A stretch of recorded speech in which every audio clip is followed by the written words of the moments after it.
Ken, good evening, sir. And I know that we're going to be getting Hello. into a extended discussion. If you want to set that up, what happened last Sunday and why we have done this additional recording?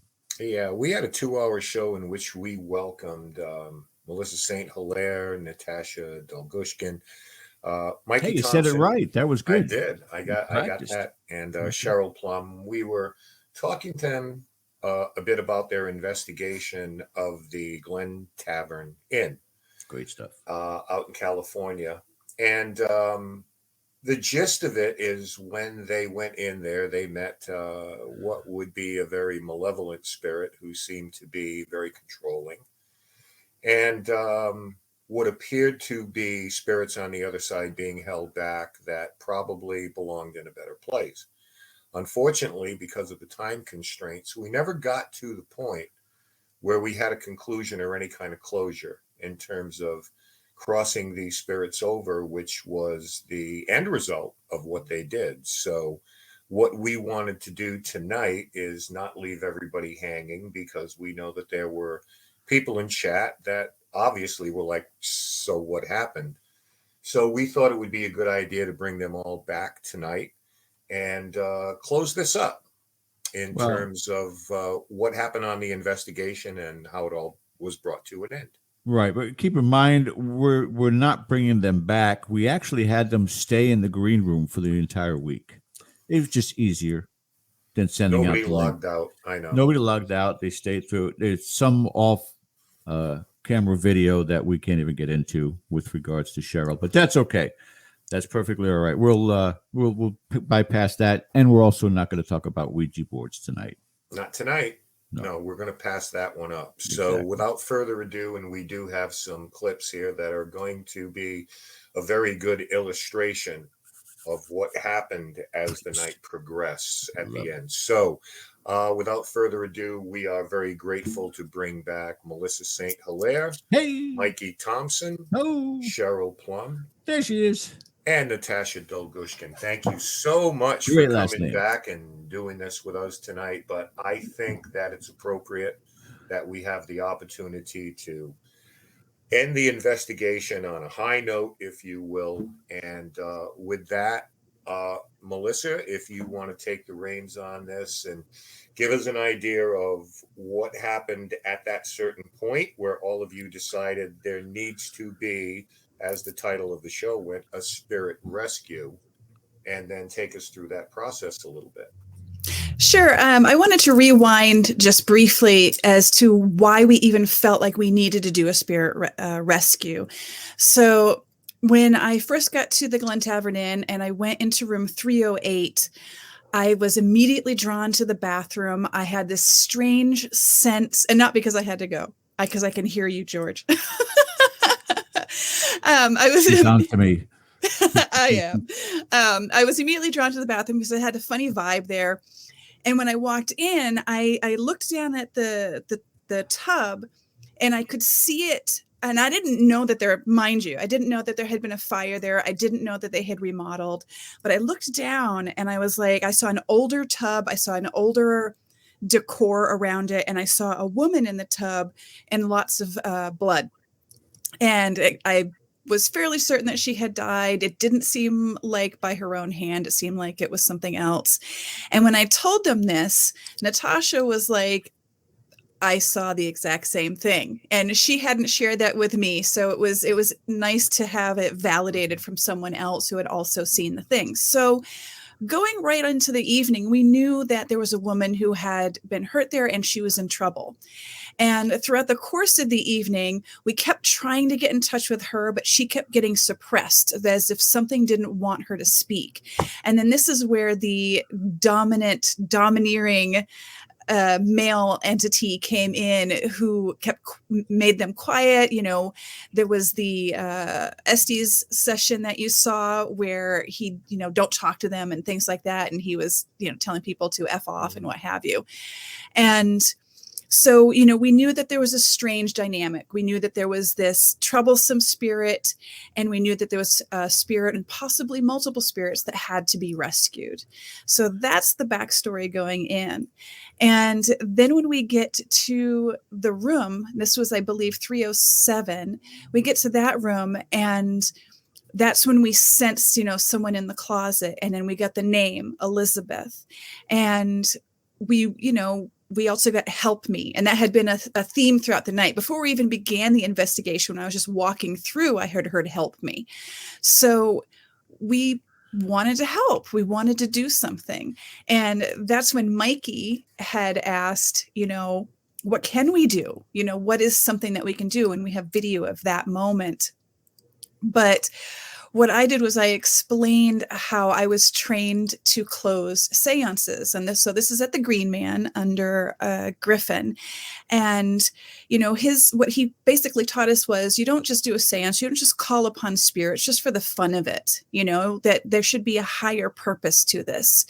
And sometimes when you do seances, you find loose spirits that you want to sort of usher through. They're lost, they're stuck, they haven't fully embraced the event of death, and, you know, they should be ascended. They should go on. You know, it doesn't mean that they can't come back and talk to us. It just means that they're going to a better place. And we felt that the spirit was being held back from that. So I kind of shared how to do this, and you can see it in the video clip, and we all, you know, participated. We all lent our energy to it. And basically we opened a portal above, and we sort of like ushered her through, you know, by saying, like, there's peace through here. It's a higher plane. This is where you know, go into the light and go with love, go with grace, and know that on that other side, no one's going to trap you. No one's going to control you. There's no fear. There's no pain, and you'll be, you know, reunited with your loved ones, basically. And so, yeah, that's what we did. Wow. So it begs the question then, when people sometimes say, you know, one of the theories is spirits are trapped. But trapped could mean a lot of things. It could mean held back, restrained in somehow for going to a higher reward. But I assume, or I'm not going to assume, I want to ask the question, whoever wants to answer it, whether that's Natasha or whoever, why is that not an awareness on a specific spirit's part that they are being restrained and that there is an option? Because everybody in the mortal coil has heard that you go on to your just rewards and there's a better place. And we all hear that all through our lives. So what is it that prevents free will from just being able to say, I'm out of here?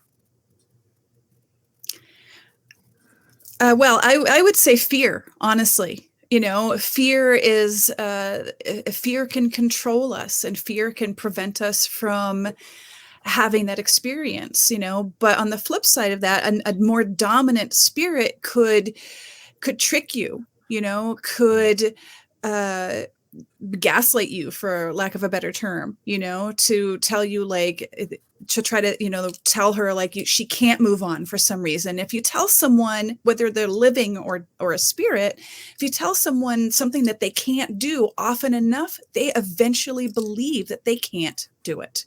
Absolutely. All right. And I would add that they forget. There's a lot that they forget. Some of them are kind of just floating and don't really know how to move on. Mm-hmm. Okay. And I would imagine that's where you come in. Yeah, it takes me back to the haunting of Bly Manor. Hey, Mikey. Like I was just going to throw in, and I, you know, not being on the medium side of this, right? I don't have these conversations or this energy but I do have experience in the medical field, and I can tell you, when being with someone who's actively dying, who's been chronically ill, and holding their hand and being at their side while they're passing. There's a difference in my experience between people that maybe, I guess you would say, know that their time is coming and that they're going, versus being with someone who is horrified of dying and has died a traumatic death and didn't want to die, but you watch them die, and versus infants that pass. There's something in the environment, in my experience, it's different each time. I almost feel like the ones that chronic, that know their time's coming, if their family's at peace with it and the patient's at peace with it, it's a peaceful passing, almost like they're ready to go wherever they're supposed to go. The patients that I've witnessed die horrible, tragic deaths that fought and kicked the whole time, I feel like they're still fighting and kicking in the room. That feeling that you get when you walk into a room, that's there. And then with, innocence, children and things, it's just there's a peace there. Would it be fair to say then, Mike, from the medical perspective, I'm sure have experienced or heard the stories of people who have been through a traumatic event, whether it was an accident or, God forbid, it was an abusive incident, where their brain blocks out that incident. They don't even remember it. That, as Natasha was just speaking about, nothing's more traumatic than death. Could part of that blockage be forgetting and not knowing that they can move on? Yeah. Great point. Great point. Repression of the trauma. Yes. Right. And one of the things that I've been interested in being in the medical field is, and you guys have heard of this too, I'm sure, but the dimethyltryptamine, the DMT, that we produce in our minds, one of the most potent hallucinogenics on the planet. And our body in many ways defends itself for many different reasons. And they say that during death, which is the worst thing that's coming to us all, but to prepare us for that, our bodies release amounts of DMT. So that's why I see grandma at the river. That's why I see this and that. But it's not to say that it's not happening during a traumatic death or whatever. So whatever visions or hallucinations or whatever things you're seeing based on that at the time of death may be, in my opinion, I guess, and I'm not, but you're absolutely right. Could be related to why they're not moving on to wherever they're supposed to go. Mm-hmm. Amazing. Yeah, it makes more sense in that regard. I mean, walking us through that part of it, because our physiology can't be minimized all of a sudden because of death, because our brain functions and synapses will continue to fire until that point where the breath leaves our body and maybe beyond. I wanted to get to the process here a little bit. And Cheryl, you sent kind enough to send 3 videos. And the first one I'm going to play is the audio review. So just loading these up and not, seeing them from start to finish. What was the audio review about and how did it fit into this final process? Well, basically what we did was when Melissa led us through what to do when crossing someone over, Mikey recorded that whole session. So she went through the whole thing and we experienced that. And that's when we went into, okay, let's go ahead and review this audio to see if anything happened while we were in this process. Mm-hmm. Okay. So give you a little bit of an idea of what this was all about and to answer some questions that you have out there about the process. Let's look at the video, first of all, in the process of the crossing. Just for my sake, what do we do when we help someone cross over? Well, for the people that don't understand that part. Can we tell her Like as if we were gonna, you're free, you can cross over, he's not gonna hurt you, whatever it is that you would do. So at the end of a seance, what we would do is we would have everyone in the seance picture an opening at the top, like a portal of light. And we would tell the spirits to go towards the light. And as we direct the spirit towards the light, we just send so much love and peace and calmness. Because a lot of times when spirits get trapped, it's because they're afraid to cross over. They don't know what's on the other side. Well, I feel like we should do that for her. Yeah. Just as a little I'm icing doing on the it. cake. Yeah. Can we I'm do doing it silently. Let's all do it. I'm gonna record it, we'll do it. Okay. Whatever you, Yeah. yeah? So do you want me to speak? Yeah, you guide us through it and I'm ready. Okay, ready. Spirit, the woman that we talked to in the tub, we would like to help you cross over now. So we want to direct your attention to an opening, a portal of light in the center of this room above us.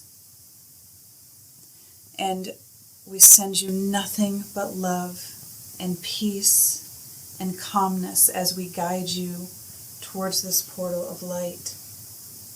And when you cross over, you will feel no pain, you will feel no fear, and no one will pursue you. You will be totally free.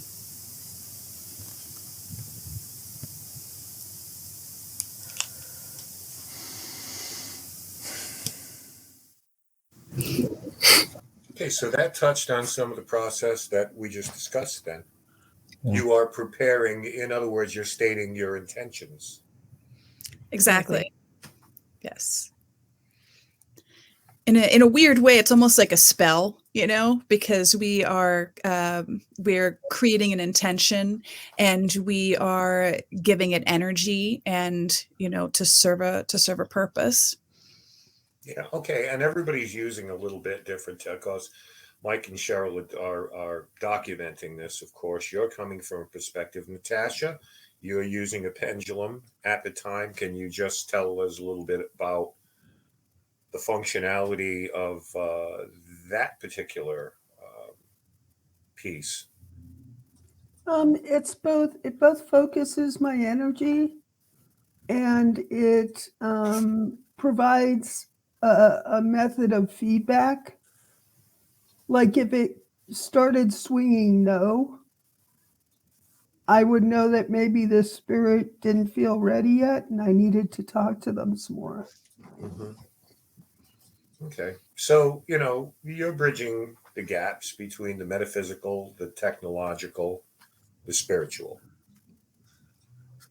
You guys Exactly. you're like the A team when it comes to this. We want to cover all angles, you know what I mean? Get the job done. Sure. Yeah, and it's great that even though we're not specifically mediums at this point, being open to something like that, knowing what we know in the technological world, it's great to learn and see how that changes how we feel. Yeah. And I have to add, something that was really interesting for me, and it didn't occur to me until this most recent watch through. I've done that portal at the end of a seance many, many times, and I have never once recorded it, either video or audio. And what really blew my mind was listening to the audio of it afterwards, because, when we're in the room, we didn't, I finished and, the energy felt lighter. Of course, it's hard to portray that, on camera because it's just a feeling. But then listening to the audio afterwards, when we heard this strange, like whooshing sound at the end of it, it was like, oh, wait, okay, something did happen. It was a nice validation. All right. That's interesting. So, Cheryl, where do you want to go with this next? The audio review. Okay. So the next step in this journey is the audio review. It's about 2.5 minutes long, but interesting to be sure. So here we go. Spirit, the woman that we talked to in the tub, we would like to help you cross over now. So we want to direct your attention to an opening, a portal of light in the center of this room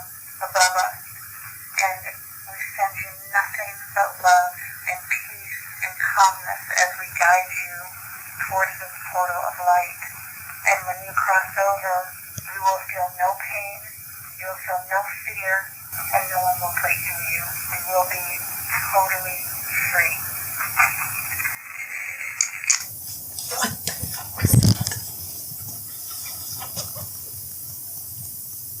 That was something. Sneaky's not happy. There was something. Sorry. The woman that we talked to in the tub, we would like to help you cross over now.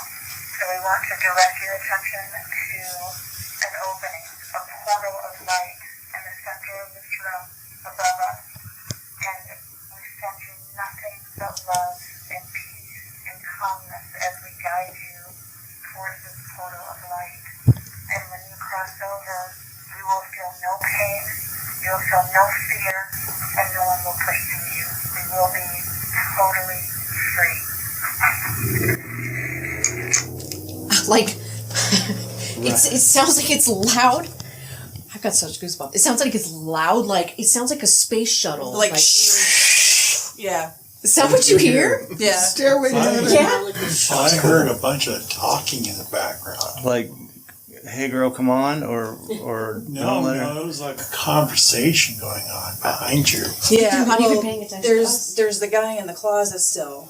So I don't know if like he's trying to hold on to her. I don't know what's going on. I feel like in the past I've heard, people were afraid to cross over, and so they need the help to cross over. I don't think, and again, I'm not, but the feeling is she's running for help.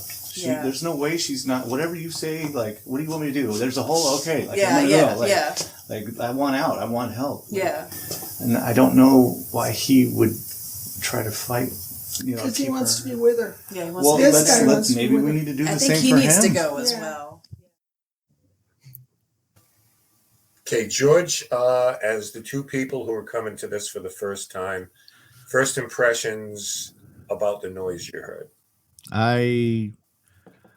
I'm looking at Mikey's eyes and going, I'm sure all the different things at the point of review and even after that he's thinking through, which is, again, look, we've all been in the field to such an extent of time that we pretty much are aware of the fact that there have been hundreds, if not thousands, of paranormal teams out there who have claimed to cross over spirits. Some of it do it with all the theatrics and the holy water and the crucifix. Some just simply trust in their conversation with the spirits to get them to cross over. There's no valid evidence as of yet. The audio is a great testimonial, and I'm sure what's gone through Mikey's mind is, man, what if we have a barometric pressure on that also? What if we're testing other elements to see whether or not there is a physiological change in that room at that point in time? And then my last question would be to whoever wants to answer it: did you run the recorder after review again to see whether or not this person was responding? Now, I'm not the biggest fan of that's a Panasonic you guys are running recorder wise. Yeah.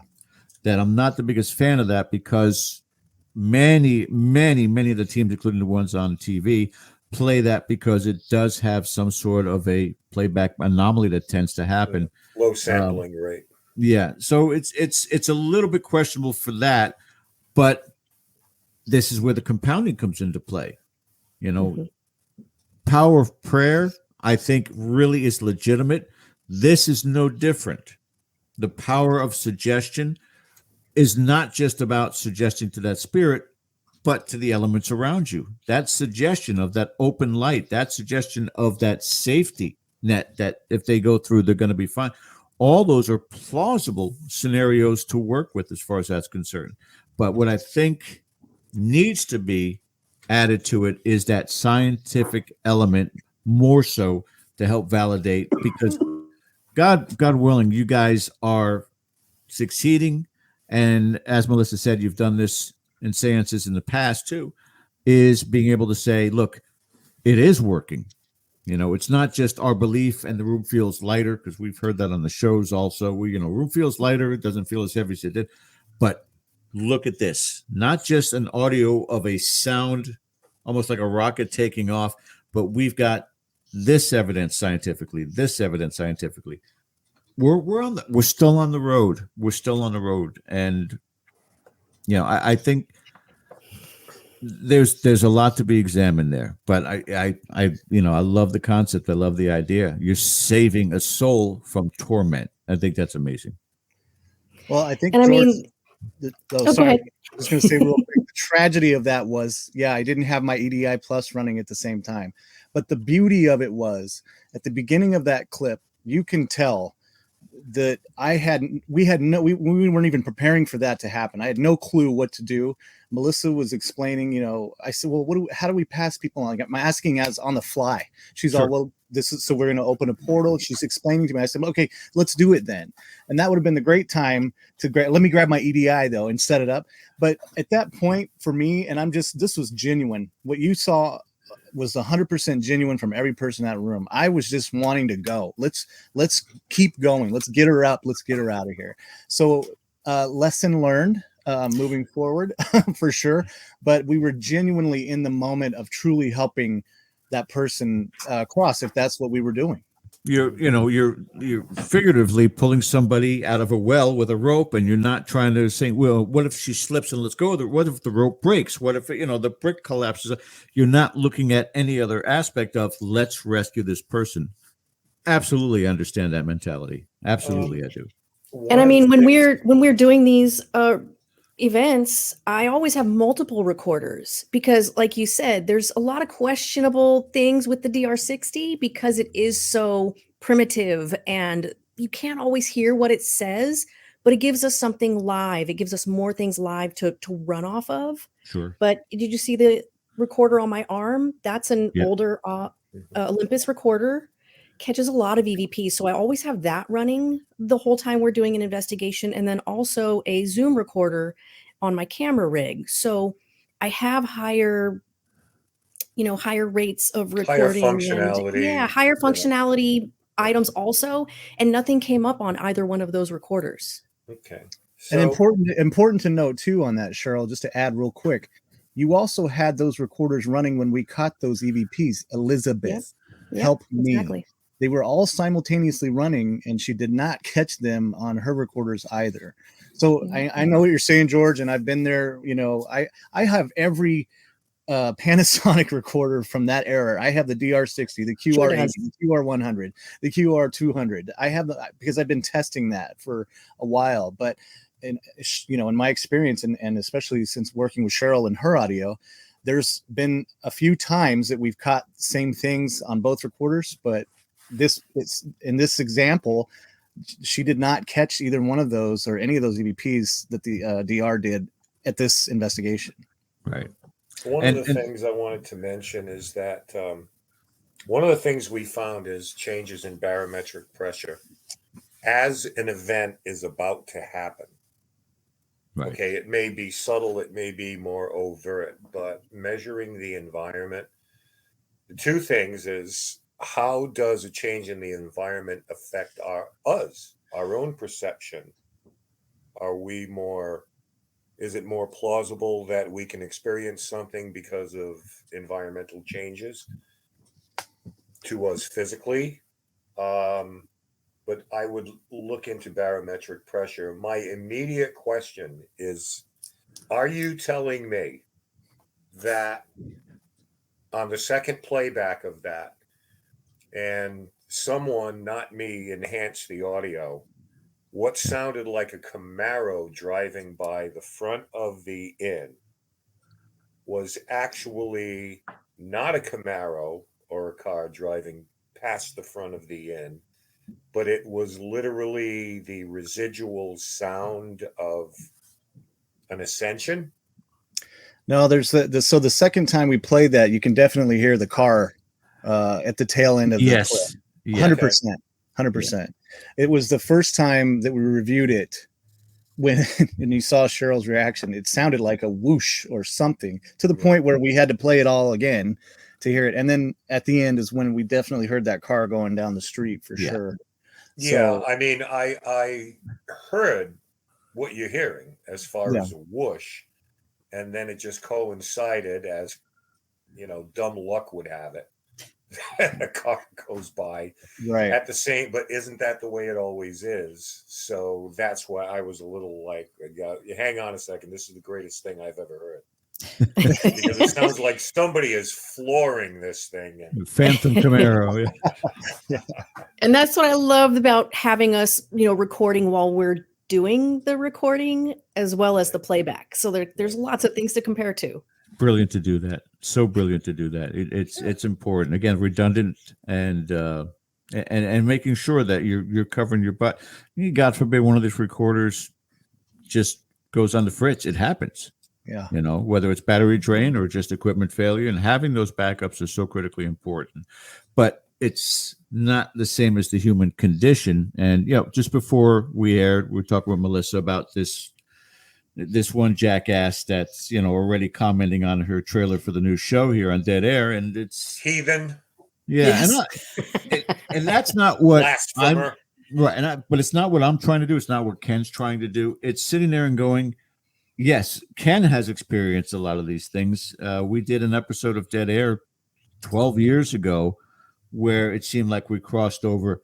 On the show, there was a team up in Seattle and this woman, and it turned out that she was still waiting for her husband, and it turned out her husband crossed. But she didn't know that. She was waiting for him to return home.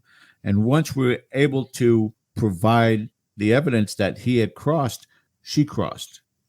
But we don't know. Yeah. We hope, we believe, we assume.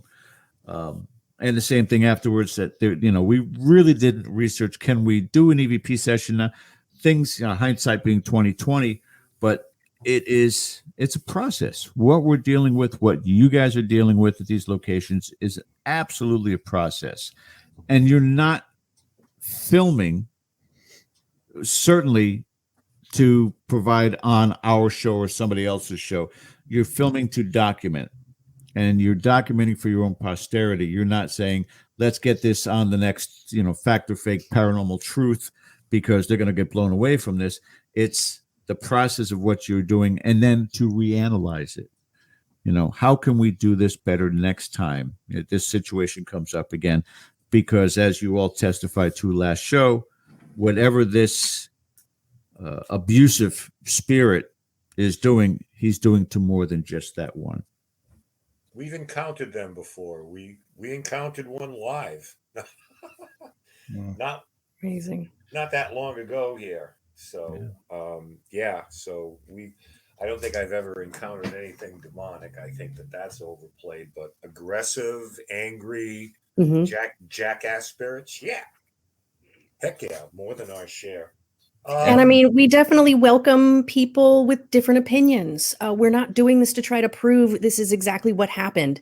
This was our interpretation of what happened. And I mean, we do it for our own experience, really. And if anybody else can join in and enjoy it, great. If you have a different idea, even great. I can tell you this, Cheryl. I've been in enough cases. Ken, has been on more cases than I could even fathom. What we experience can't be relayed. What you experienced when you guys were there cannot be relayed. And as the camera was panning to each of you while Melissa was speaking, you could see the focus and the hope and the thought process and the belief process. You cannot transfer that onto video or audio. It's that room. So, again, you do not have to justify to anybody. It's always one of those things where, just like when you meet somebody to go and believe in ghosts, until they experience it, they never will. Yeah. You can show them the most unbelievable clips in the world, and they're going to be like going, yeah, right, here, I can explain it away. Until they can't. Yeah. One of the things I wanted to get into, and I think, Natasha, you were talking a little bit about this entity who identified herself as Elizabeth. And we played that clip. It's a remarkable clip. But there was a little bit of a backstory, I think, that you wanted to share before we get into the last thing we're going to play tonight. There was, I believe, some kind of a backstory there with this particular individual. So would you kind of share that with us in terms of... I'd be happy to. Elizabeth? Yeah. The first time I went with Tim, I spent hours in room 308, hours and hours.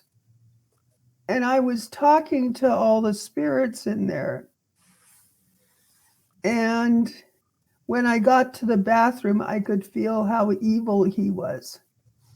That was my first impression in the bathroom, was talking to him. He called me a banshee, all these things.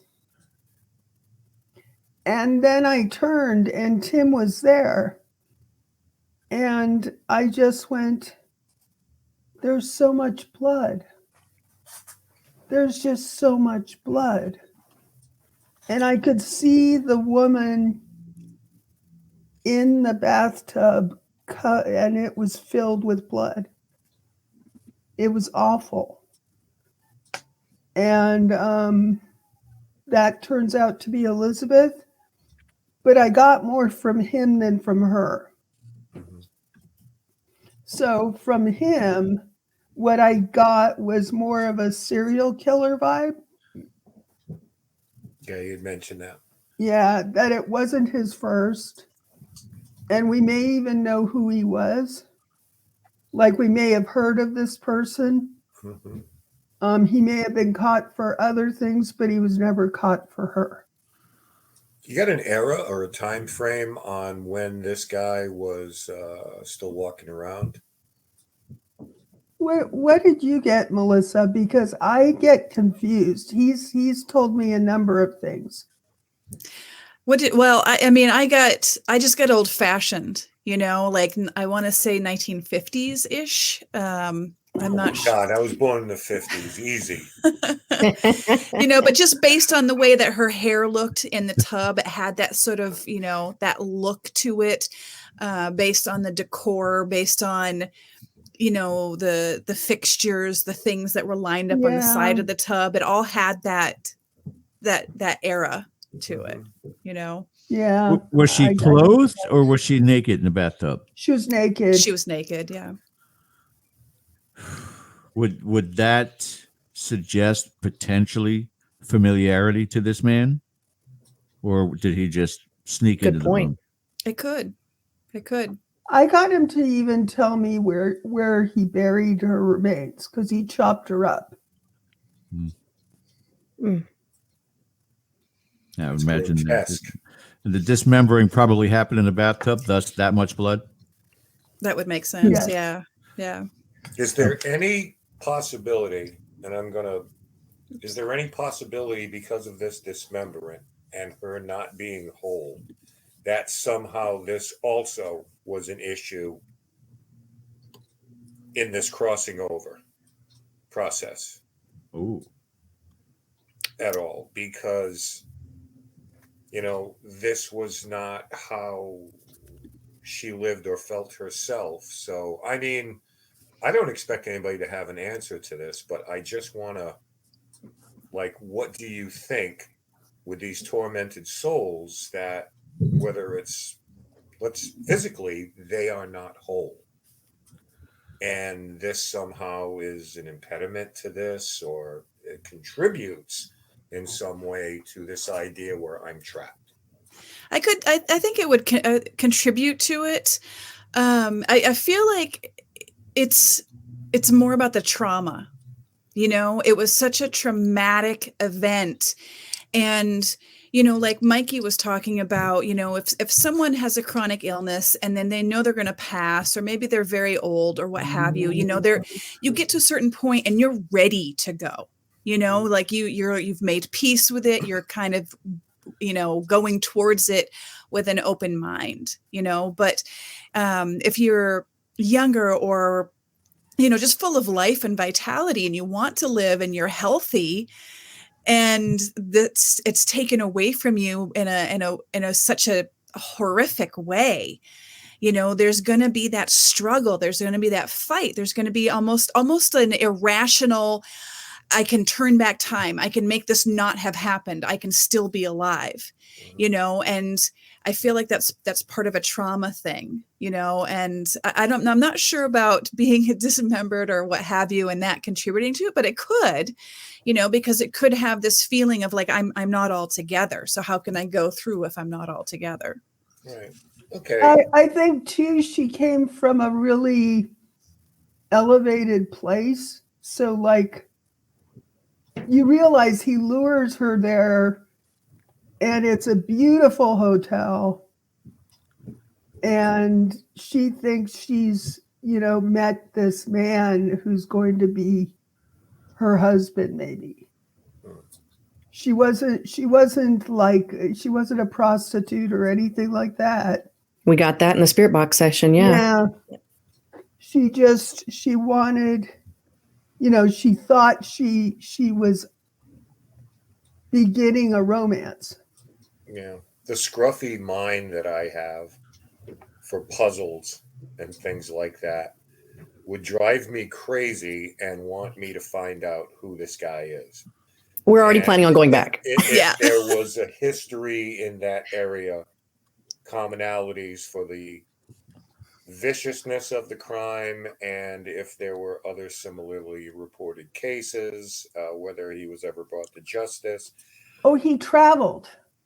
Yeah, we did get it's that. Right by the train tracks, so he traveled. He could have been committing crimes anywhere. Yeah. I have a question about that, and it's about to throw a wrench at what you were just asking too, Ken. Like we talked last time about, you know, is it possible that this guy had done this in Boston and then hopped on a train and ended up in, you know, California? And then, so if a spirit can do that, you know, or a person can do that, could then the memories and the visions and the things that they had seen or done in their lifetime be what we're seeing as well? Not that it necessarily, because I didn't find any documentation about a murder in a bathtub at the Glen Tavern Inn. Oh, he cleaned up really well. Well, or to say, and I'm asking is if this is a possible, I'm just using this example or this scenario as an example, but would it be possible that what we were seeing was what he was seeing wherever it took place? Not necessarily that it was in the Glen Tavern, but we're seeing his actions from, you know, that place in Boston, wherever he did it. Is that a possibility when we're looking at these types of things in these places? It doesn't necessarily, it means it happened there. It's just that whoever it is we're communicating with there, we're also seeing bits and pieces of the things that they were doing at the time. I feel like, because I feel like, you know, especially if you're channeling the individual, which I feel like both Natasha and I were doing at certain points. We weren't just communicating, we're actually channeling this guy. And if you're channeling them, then you're going to see the world through their eyes, as bleak as that can be and as scary as that can be. So absolutely, you know, that is a possibility, especially if he was carrying a memory, a really strong and especially like a sense memory, you know, if there was something that he did anywhere and then he's, you know, maybe he's in that space and he's replaying in his mind what he did someplace else and he's looking at that tub and he's maybe even thinking about doing it again. And that's, you know, because maybe he got a high off of it or something like that. And then so he's like looking at it and going, oh, I did this before and I want to do it again. And this is a good spot for that, you know? Yeah. So that's definitely a possibility. I would say that's a more rare scenario, however, because, it's locations can have sort of like echoes of traumas that have happened there where it's not sentient at all, but you're seeing something that had, you know, and the spirits could all be totally ascended. It's just this weird sort of energetic echo that's left over. So I feel like that's more common, you know, but I'd say absolutely. Yeah. We could just be channeling him and seeing what he did somewhere, anywhere. Let's blow Mikey's mind a little bit more. What if he indeed did the murders in Boston, wound up in California where his spirit resides, and he pulled these spirits with him from Boston? Right. Oh, hell yeah. Well, because, and that's great, George, because going back to what Ken was asking about the dismemberment, right? could she have not crossed because she didn't feel like she was whole? Well, I almost feel like he had control of her at the time of death, before the dismemberment even took place. So that grip that he had on her in the afterlife that we were dealing with, he had on her in real life. She lost all of that control before she passed away. That's what Melissa was talking about. Yes. So Giving why up free will, giving up the free will. giving it the free Yeah. will? what we do know is that even if documentation can't prove a haunting, history can prove a haunting. Yeah. Background information can prove a haunting. Person A buys a house, it's haunted. Person B buys the house, it's haunted. Person C buys the house. A and B might know each other, B and C might know each other, but A and C don't. But yet they have common experiences. So history can prove that there's something going on with a house. My question would be, what is it that attracts paranormal investigators in general to this particular place? And what are they receiving? Because if there's a commonality there between what they're getting and what you're getting, That's right. then it stands to reason that something is grounded there that's common. Like if people see something going on in the bathtub or they see a woman walking around, then those are breadcrumbs that may lead you to the idea whether this happened there in that particular location or somewhere else. Is the And I have commonality of experiences that are there. Yeah, I have seen quite a few people, post their experience even after we did this investigation. That does have a lot of common elements, but again, But did they pick it up from you, or are they right? having No, this was well independent- before. right. Yeah. Are they having independent thoughts Mhm. here, or are they just following you guys around saying, "Oh yeah, I saw Elizabeth too"? Yeah. Well, let me Interesting. ask you, have you ever heard of a spirit named Elizabeth at the Glen Tavern? No. Mm-mm. Matter of fact, there were very few names, from the alleged occupants there, and Elizabeth was not one of them. So you're absolutely right. This guy could have been there, traveled there, been cleaned up his mess, and it could have absolutely happened there. We just don't know. There's a lot of things that happen there that we don't know about. Right. I think it's interesting too that Natasha, you and Tim had been there before us, and that you had this experience before we ever got there.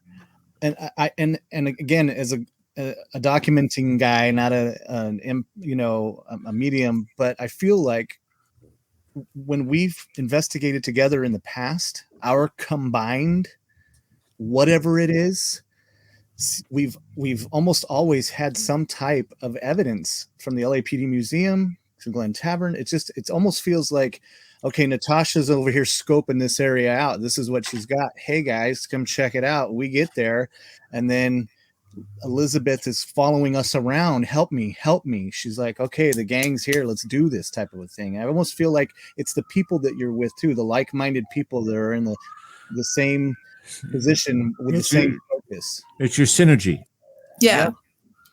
I feel like the spirits can pick up on our subtle intentions. Some people might go into a space and, all they want to do is rile up the spirits so that they can get a book flying across the room or whatever, which is, whatever, that everyone has their own way. But I think, all of us, we're all really compassionate and empathetic, and we genuinely want to help, and we genuinely care about the spirits that we're encountering. That's the rub of this field, because yes, you could go into this place and then say, well, how come we don't have any record of her? Well, let's ask her now. So let's keep her in torment so we can get all the background information to validate, or we can move her along and save her from the torment she's going through. And that is the dilemma in our field. Without Nobody There's wants plenty to of things in cross- that hotel. Plenty of things in that hotel still. The place is packed. Nobody wants to cross Lizzie Borden over. You lose all that money. Exactly. Right. Oh, that makes me want to go do that. I know, same. I want to get to the last clip, which is the conclusion as we come up here on an hour or so. This, I would imagine, is kind of like your final thoughts on this. Is that what we're going to see? Okay. That's I it. think Oh so. yeah. Yeah, kind of in the I'm sorry. moment.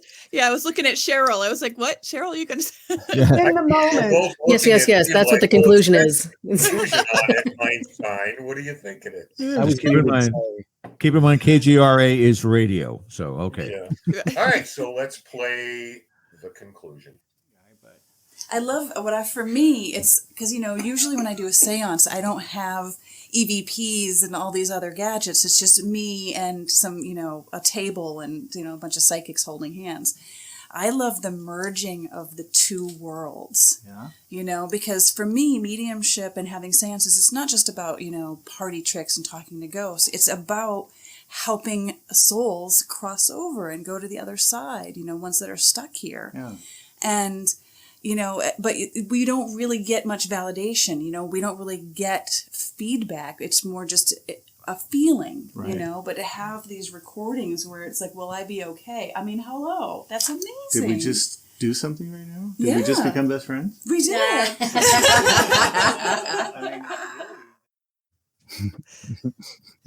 And the team is born. The rest is history. That's it. Got a question we're going to let you folks kind of wrap this up. But one of the things I was thinking about going through this chat we were having, when you are crossing someone over, is a trans medium as part of that process absolutely necessary?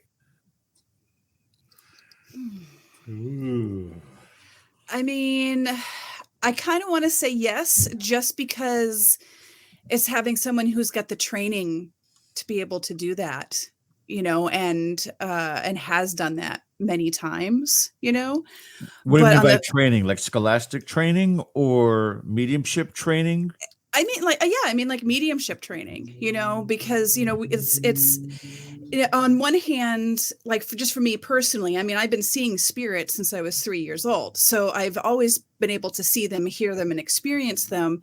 But it took a long time for me to learn how to control it, how to interact properly and respectfully, how to speak back to them, and so that they understand me and have a conversation going. So, and not just that kind of a training, but also the training in, what do you do in certain scenarios? What happens if you come upon a spirit in crisis? And don't freak out, stay calm, and go in with the right kind of energy. So, in that regard, it's like, I kind of want to say yes, because I feel like if you want to do it right, you should have someone with training. But the flip side to that is, some people are just going to be naturals and can just do this, Good point.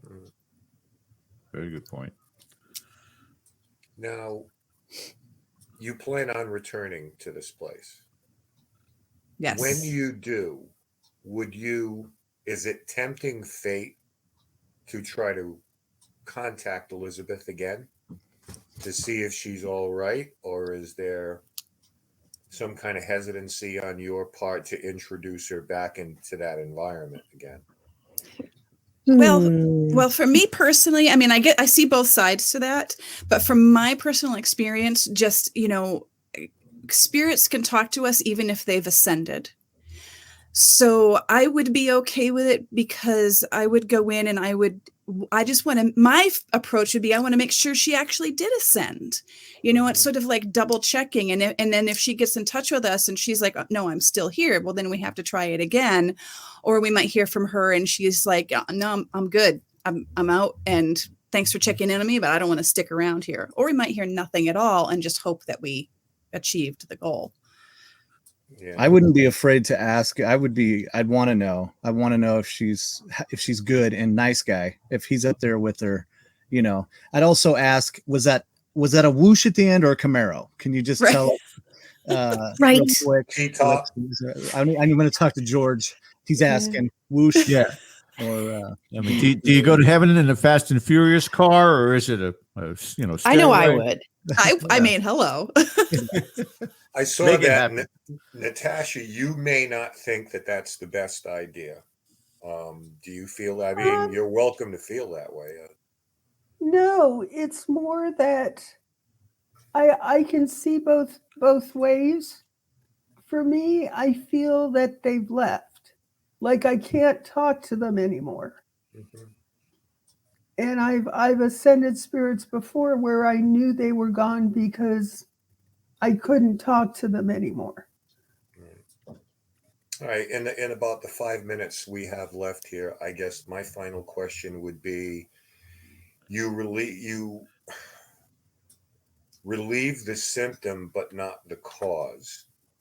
So, Correct. is this particular individual who remains behind a potential threat to anybody, living or dead, and still remains? And how exactly is that addressed, or would you even go down that road in terms of this? Because we have crossing over, and then we have cleansing, and then we have exercising the place, and all these different things, and keeps all these people with jobs. I understand, like the Amy Allen thing, where you need a shaman, you need a male medium, and she's Don't keeping forget more the people. chaos magician. Yeah, she's keeping more people employed than Biden is. I mean, but what would be the step of that? Because I don't know what's going on at this particular place, if guests are being threatened or they're running out in the middle of the night or any of these things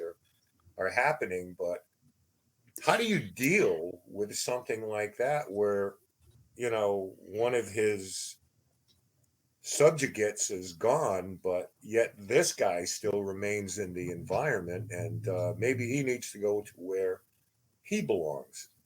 I think he's pissed. I think he was, and I mean, going back, I think you're right, because that night, Melissa and Cheryl heard, or Melissa, you heard footsteps, like And pacing, knocking, yeah, and knocking, upstairs. like Yep. above in the attic type of a thing. And so there was activity happening after all that. I think he's pacing. I think he's mad. I think he absolutely would look for someone else that's vulnerable, or because he lost that control, and it's kind of our fault. And so I don't know. I'm excited to go back, but I'm nervous at the same time. And I'm just being honest, because I don't know this side of it, but I feel like that. I feel like he's mad. Remember Yeah, and when I was going back to 308 to sleep, and I said, I'm not so sure I want to go in there, Right. because that's kind of where he lives. Yeah. And I was like, he's angry at us. But you know what? Other than me having knocking on all four walls and above, and there's nothing on some of the walls, right? There are no rooms next door. Yeah. Mhm. So, But again, we're not really in the house cleaning business. So as far as like Right. trying to clean out the whole place, yeah, that's not Right. our MO. I mean, I am, but Not this house. not this. No, But yeah. as far as like, the things that have happened previously, I've never heard of anybody getting seriously hurt by a spirit. It's all been like freaks them out or makes them run, but nobody's actually been hurt. I think that spirit that we helped out was like, the first time that I ever heard somebody like, help me, help me, help me. It'll come if you Yeah. remain together as an entity, an organization, a society, whatever that is. Those calls would come. How can we help you? And people are going to say, I want this thing banished. And they're In that not case, always going to be little old we ladies have these two who, ladies. you know what I mean? Sometimes there may be a more, aggressive or And that may dominant, become our calling. And or, that may be called what we Yeah. do. I mean, or and somebody there's who's a bit more combative, like this particular entity seems to be. right, yeah, and there's in that way. I mean, I won't run through all the different ways to do that because it's a zillion and it would take like an hour or so. But there's a lot of different techniques that you can use to cleanse a space, and some are way more aggressive than others. And it would depend entirely on a number of different factors. But with this particular entity, I feel like I would just want to go back first and just feel it out, like, is he angry? Is he still there? Has he taken some other poor spirit under hostage and control, and do what we would want to talk to them, the spirits, to find out what they want us to do. I think it's endearing that all of you are being candid about those concerns, those worries, particularly Mikey, as you brought it up. But there's not a single person on this screen who does not know the risk involved with what we do, or we wouldn't be doing it. So We have a lot of protection. We do. Yeah. Yeah. good. All right. Strength of your convictions. Yeah. In the end. God bless you guys for what you're doing. I do appreciate it. Thank Mr. DaCosta. Yes, sir. So we're going to bring this to an end, and I hope that when all is said and done, that these good folks have answered some of the questions you had at the end of the live show. Exactly what was the resolution and what happened there that night, and how to go about something like this. So hopefully that answered a lot of questions and brought a little bit of closure. But I would just say in the end, in terms of crossing someone to a better place, whoever Elizabeth was, she was a daughter, maybe a sister, perhaps a mother. We don't know. But at one point, she lived a very human life, as we all did, and somehow or other wound up in the situation and the gruesome situation that she did. And if she has ascended to a better place, then at the end of the day, that's about helping people, whether they're on this side of the veil or the other side of the veil. So I want to thank all of you for spending a little time and giving us a little closure on this and a little bit of insight into Thank you. what exactly you plan to do going forward. Right. And for those of you that are watching us live right now, this was a pre-record. As soon as we end this section, Ken DaCosta is going to be showing his favorite 100 orb pictures of the year. You make sure you'll want to stay tuned for that, boy. I'm telling you what. That's going to be a quick one. That'll last about 3 seconds. Nobody hang up. We'll talk after we end the recording. So, Ken? Right. Thanks, everybody, for watching. And we'll be back soon live. And these folks here will be back with us probably sooner than you think, but just as soon as you hope. So, everybody, good night.